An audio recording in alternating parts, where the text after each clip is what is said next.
Chapter 13. My Last Home.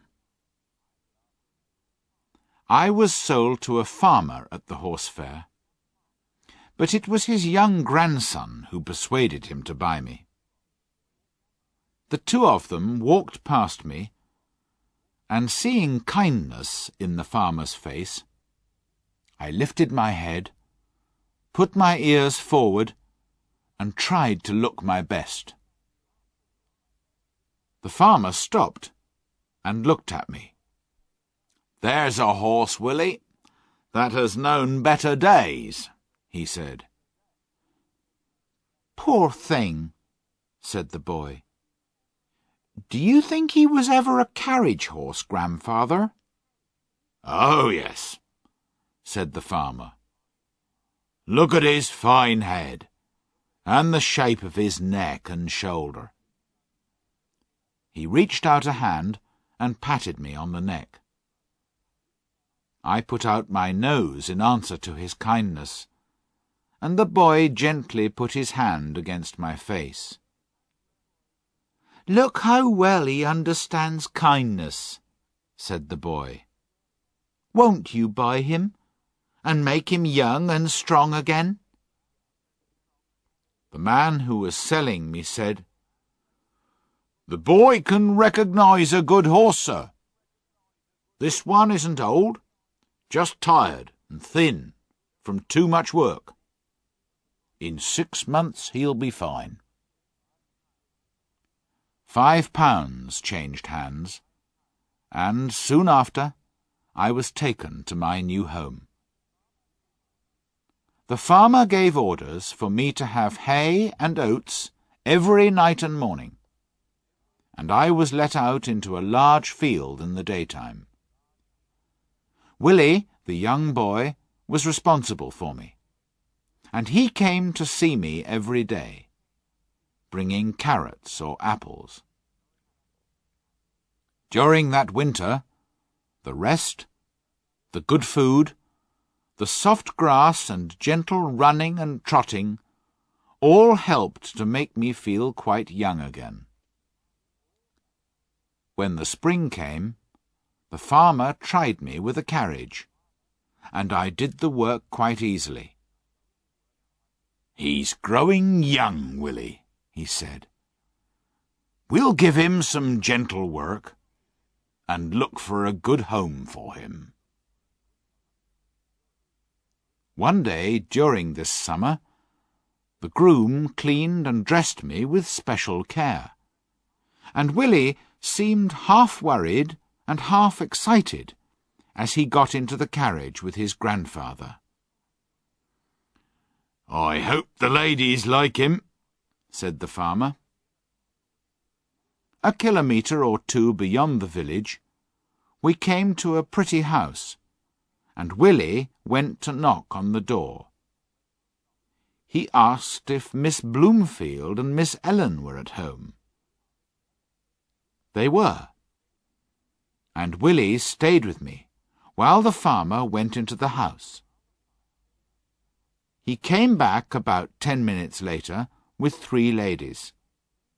They seemed to like me, but one of them, worried by my knees, wondered if I was safe. "It's true his knees were broken once," said the farmer, "but we don't know why he fell. It was probably a careless driver, and not the horse's fault at all. He seems very safe to me. If you like him, you can try him for a few weeks," he went on. "Then your driver will see what he thinks of him." One of the 3 ladies, a tall, white-faced lady who held the arm of a younger woman, said, "You have always given us good advice about our horses, so we accept your offer to try him." The next morning, a young man came for me. He looked pleased until he saw my knees. Then he said, I'm surprised you suggested this horse to my ladies. You're only taking him to try him, said the farmer. If he's not as safe as any horse you ever drove, send him back, young man. I was taken to a comfortable stable, given some food, then left to myself. The next day, the groom was cleaning my face when he said, "That's just like the star that Black Beauty had on his forehead. I wonder where he is now." He looked more closely at me. "White star on the forehead, one white foot, and a little white place on his back? It must be Black Beauty. Beauty, do you know me? I'm little Joe Green, who almost killed you." And he began patting me all over my back. I could not say I remembered him, as he was now a fine young man, with a black moustache and a deep voice. But I was sure he knew me, and that he was Joe Green, and I was very glad. I put my nose up to him, and tried to say that we were friends. I never saw a man so pleased. That afternoon, I was harnessed to a carriage for Miss Ellen to try me. Joe Green went with her, and told her that he was sure I was Mr. Gordon's old Black Beauty. "I shall write to Mrs. Gordon, and tell her that her favourite horse has come to us," said Miss Ellen. "How pleased she will be!" I have now lived in this happy place a whole year. Joe is the best and kindest of grooms. My work is easy and pleasant, and I feel my strength coming back again.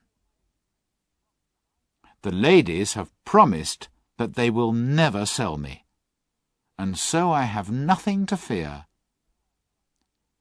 And here my story ends. My troubles are all over, and I am at home. And often, before I am quite awake, I dream I am still in the field at Birtwick, standing with my old friends under the apple trees.